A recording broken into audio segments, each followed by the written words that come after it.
오늘 함께 읽은 말씀 에스겔서 37장 1절부터 14절까지 말씀 가지고 마른 뼈가 살아남이란 제목으로 함께 말씀을 나누고자 합니다.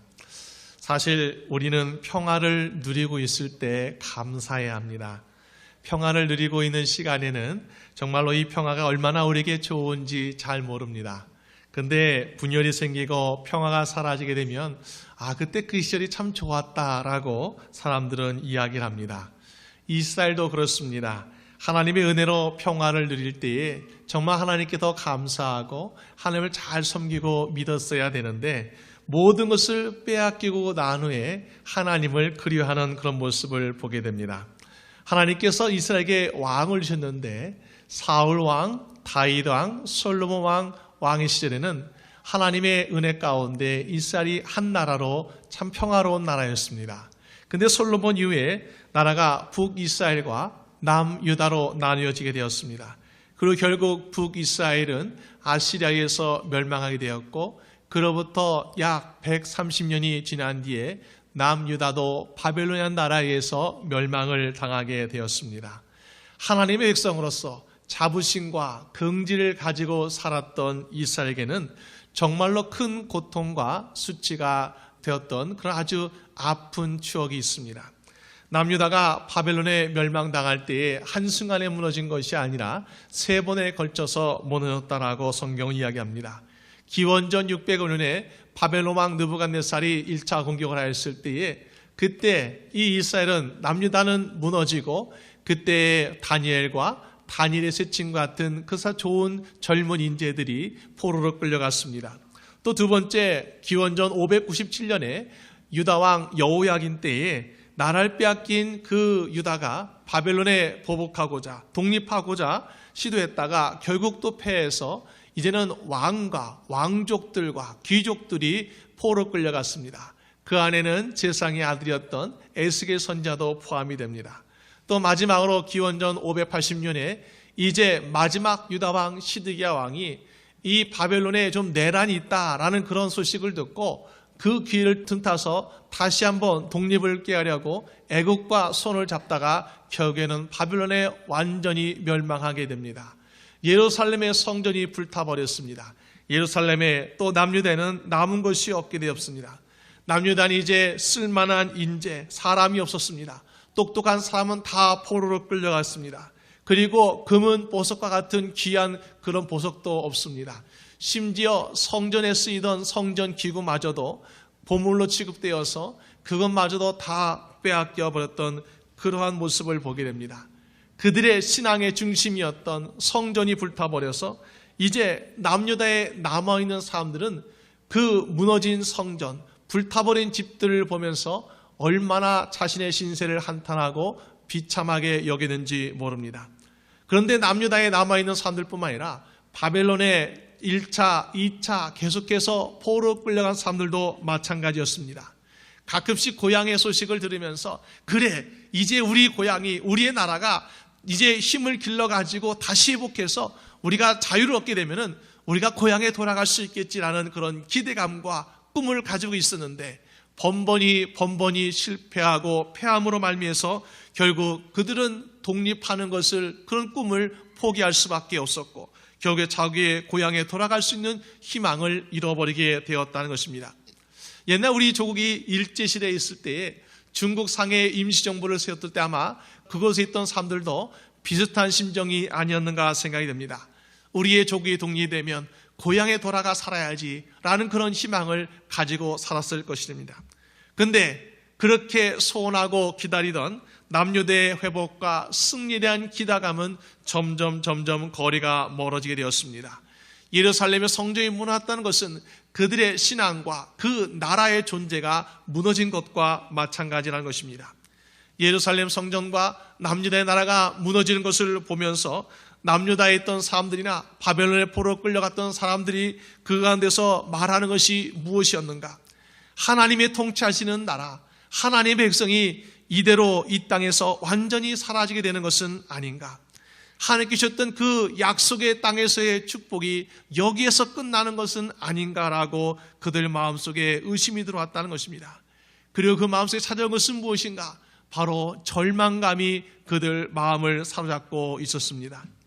키에르케고라는 사람은 절망이 사람을 죽음에 이르게 하는 병이라고 말합니다. 절망이 얼마나 무서운가? 2차 세계대전 때에 미국군과 영국군이 약 2만 명이 이 일본군의 포로로 끌려갔습니다. 그 일본군 수용소에 있었는데 나중에 보니까는 거기에서 8,000명이나 죽었습니다.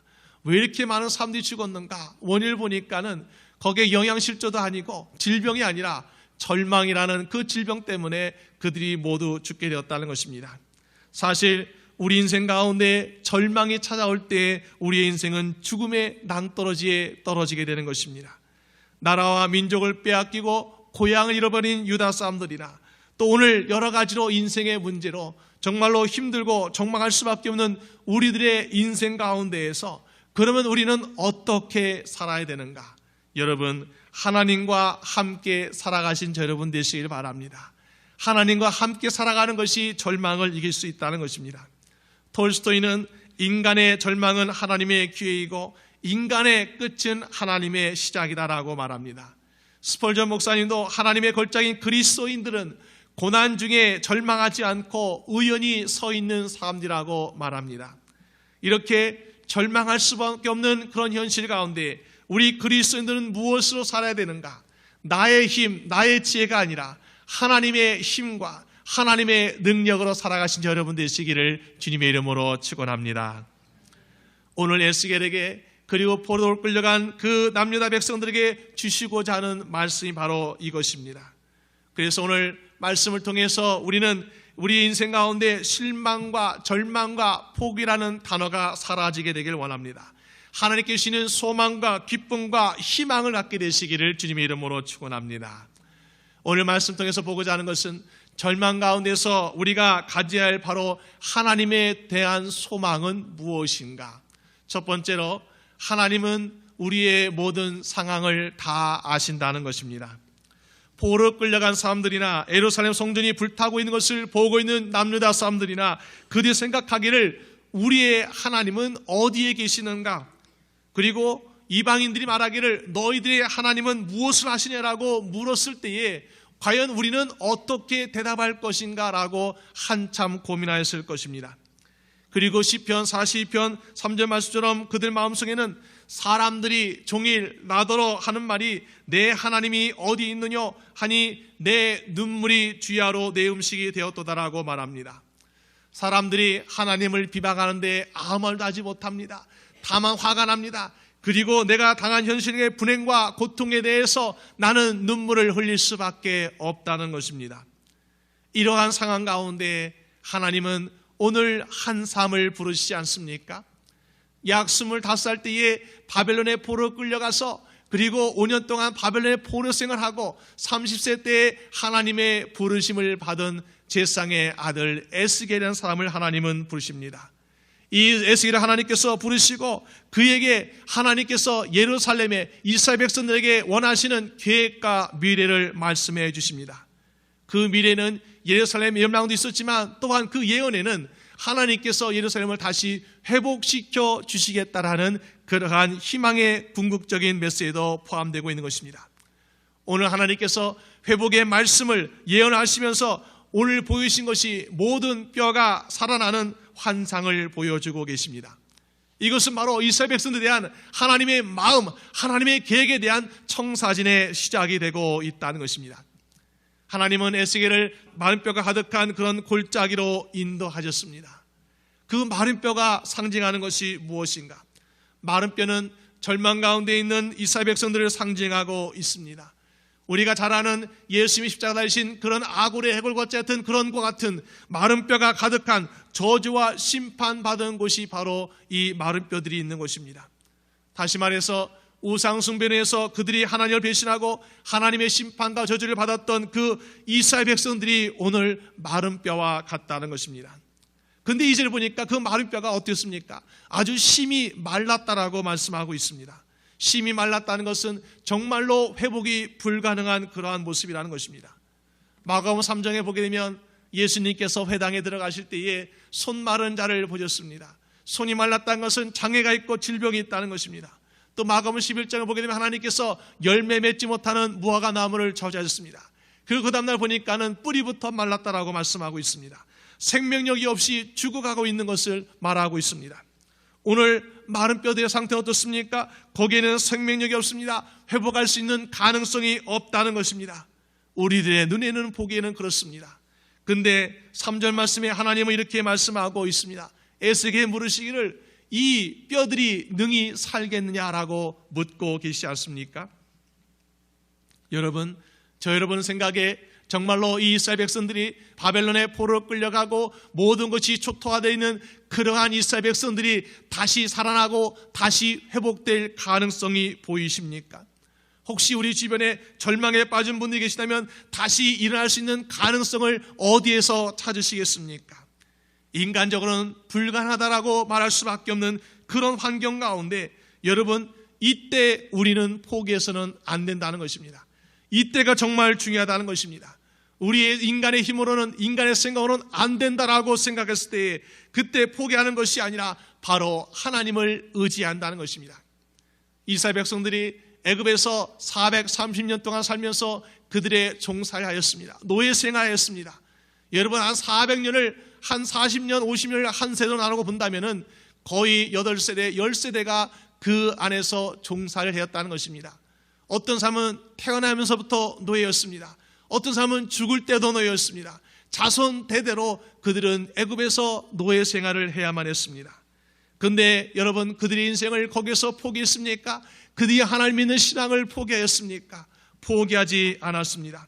애굽의 바로가 힘들게 하면 힘들었을수록 그들은 자녀를 많이 낳아서 민족성을 유지하였습니다. 그들의 고통이 더하면 더할수록 하나님께 간절히 부르짖었습니다. 그래서 하나님은 그들의 탄식과 부리는 소리에 그 모든 것이 하나님께 상달되어서 하나님은 그 고통 소리를 들으셨다라고 말씀하고 있습니다. 아브라함과 이삭과 야곱에 가신 그 세운 언약을 기억하셔서 이스라엘 자손을 번념하셨다라고 말씀하고 있지 않습니까? 여러분, 우리 인생에 일이 잘 풀리지 않는다 해도 우리에게는 막다른 골목은 없다는 것입니다. 포기하고 주저하지 않고 있으면은 여러분, 우리 인생에 좋은 일이 있게 되는 것입니다. 갈라디아서 6장 9절에 우리가 선을 행하되 낙심하지 말지니 포기하지 아니하면 때가 이름에 거두리라고 말씀하고 있습니다.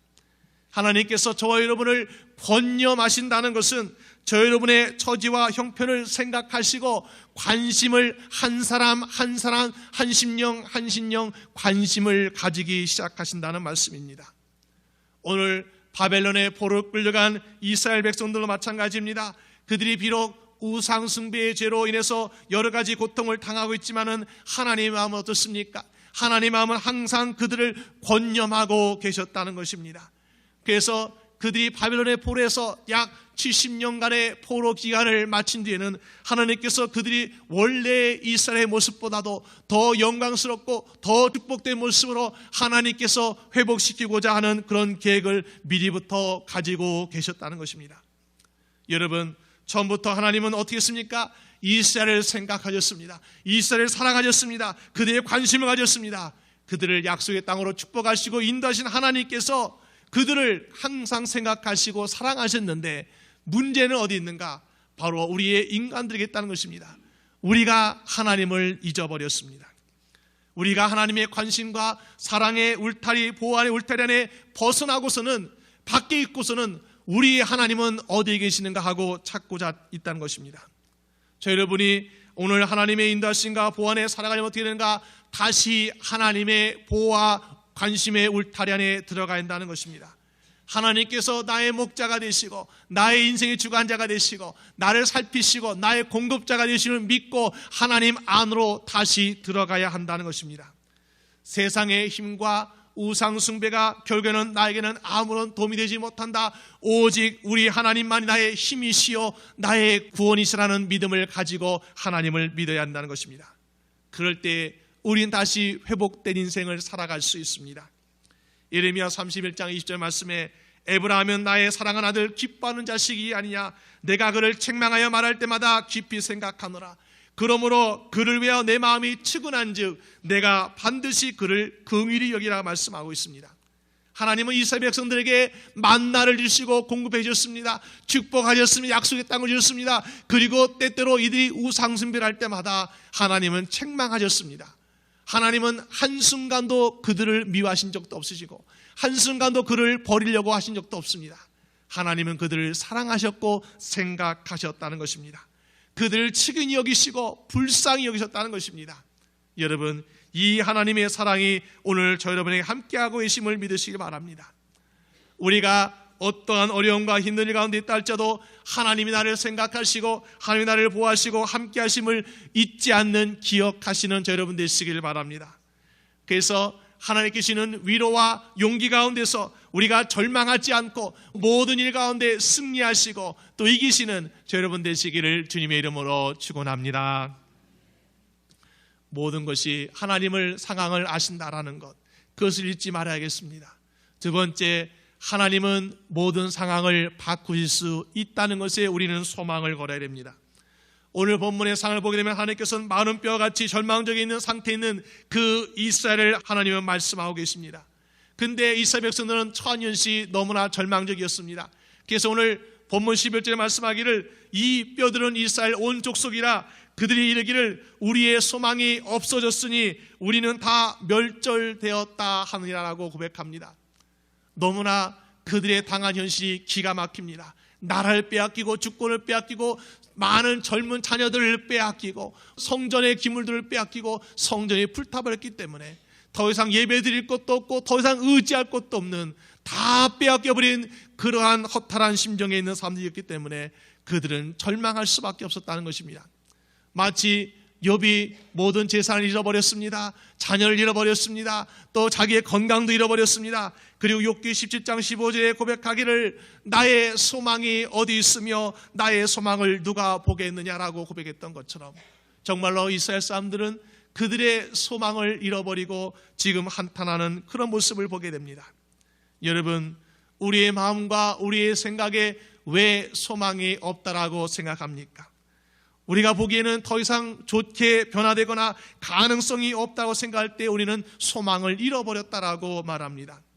인간에게 있어서 끝까지 포기하지 말아야 할 것이 있는데 그것은 바로 믿음과 소망입니다. 어떠한 경우에도 하나님에 대한 믿음, 하나님에 대한 소망을 잃어버리지 않게 되면 우리는 다시 회복할 수 있다는 것입니다. 오늘 하나님은 에스겔에게 다시 한번 부르십니다. 마른 뼈를 보이시면서 부르시기를 3절에 이 뼈들이 능히 살겠느냐. 여러분, 심장이 잠깐 멈췄던 사람들이 다시 심장이 뛰었다는 그런 이야기를 들은 적이 있으실 것입니다. 근데 마른 뼈가 살아났다라고 그런 이야기를 들으신 적이 있으십니까? 이것은 불가능한 일입니다. 사실 하나님께서 이렇게 질문할 필요조차 없는 그러한 불가능한 일일 것입니다. 근데 마른 뼈들이 살아난다는 것은 흙으로 사람을 만드시고 창조하신 그 하나님의 창조의 역사가 일어나게 되면 가능한 것입니다. 그래서 오늘 하나님은 다시 한번 질문하십니다. 이 뼈들이 능히 살겠느냐? 에스겔 대답하기를 뭐라고 대답합니까? 주 여호와여 주께서 아시나이다. 모든 문제 해결책은 우리에게 있는 것이 아니라 우리 안에 있는 것이 아니라 오직 하나님께 있음을 고백하고 있는 것입니다. 여러분, 인간의 노력과 지식으로는 불가능해 보이지만 하나님께서 원하시면 못하심이 없다는 것입니다. 이스라엘 백성들이 하나님께서 그들을 인도하실 때에 홍해와 요단강을 갈라지게 하셨습니다. 그리고 약속 땅으로 인도하실 때에 아무것도 없는 광야에서 200만 명을 40년 동안 먹이시고 입히셨습니다. 불가능한 일입니다. 그러나 하나님은 가능하게 하셨습니다. 우리의 능력과 지혜의 사이즈로는 불가능한 것이지만 그러나 하나님께는 마음 먹으시면 가능한 것 아니겠습니까? 그럼 오늘 에스겔에게 물으기를 이 뼈들이 살겠느냐라고 물으셨을 때에 살 수 있느냐 살 수 없느냐 하는 문제는 오직 하나님께 달려있다는 것입니다. 우리의 성공과 우리의 실패도 마찬가지입니다. 우리가 성공하겠는가 실패하겠는가 그것도 하나님께 달려있다는 것입니다. 그러므로 저 여러분들이 가져야 할 소망은 바로 누구에 되는가? 하나님께 소망을 들고 오늘 마른 뼈 같은 절망 같은 그런 상황이 있다 할지라도 그 모든 상황을 해결할 수 있는 분은 하나님이심을 믿고 의지하시는 저 여러분 되시기를 주님의 이름으로 축원합니다. 그래서 마른 뼈들을 놓고 하나님은 뭐라고 말씀하십니까? 그들에게 하나님의 말씀을 전하라고 말씀합니다. 하나님의 말씀을 들을지어다라고 말합니다. 여러분, 마른 뼈들이 살아있는 것도 아니고 죽어있는 것인데, 말라 비틀어진 것인데 거기에 하나님 말씀을 준다고 무슨 기적이 일어날까? 정말로 우리 인간의 생각은 그럴지 몰라도 하나님의 생각은 다르시다는 것입니다. 마태복음 4장에 보게 되면 세례 요한이 바리새인과 사두개인을 보고서 말하기를, 하나님께서는 너희에게 이르노니 하나님이 능히 이 돌들로도 아브라함의 자손이 되게 하시겠다라고 말하고 있지 않습니까? 하나님께는 불가능이 없습니다. 하나님께 능치 못함이 없으시다는 것입니다. 하나님께서는 세상을 창조할 때에 빛이 있으라 하니까 빛이 생겼다는 것입니다. 오늘 이 시대를 살아가는 우리 믿음에 있는 사람들 가운데 왜 연약한 믿음이 생기는가? 하나님의 말씀을 너무 과소평가하기 때문에 그렇다는 것입니다. 하나님은 말씀으로 세상을 만드셨습니다. 하나님의 말씀으로 세상을 움직이고 계십니다. 그런데 우리는 하나님의 말씀을 살아있는 말씀으로, 능력 있는 말씀으로 믿지 못하고 인정하지 않고 있다는 것입니다. 여러분, 하나님의 능력은 하나님의 말씀을 살아있는 말씀으로 믿는 믿음에서 능력이 나타나게 되는 것입니다. 오늘 우리 인생 가운데 하나님의 말씀이 살아있는 말씀으로 나타나게 될 줄로 믿고 따를 때에 저와 여러분이 예상하지 못하고 계획하지 못하는 놀라운 일들이 우리의 눈앞에서 펼쳐지게 될 것입니다. 광야의 이스라엘 백성들이 하나님의 말씀을 믿고 믿음으로 7일 동안 여리고를 돌았더니 여리고 성이 무너지지 않았습니까? 히브리서에서는 믿음의 사람들은 하나님의 말씀을 믿음으로 말미암아 하나님의 증거를 받았다라고 말씀하고 있습니다. 오늘 에스겔도 그런 믿음으로 하나님의 말씀을 담대히 외칩니다. 마른 뼈들아, 하나님의 말씀을 들어라. 하나님께서 말씀하신다. 하나님이 너에게 힘줄을 두고 살을 입히고 가죽을 덮고 생기를 불어 넣으리니 너희는 살리라. 하나님의 말씀을 전했습니다.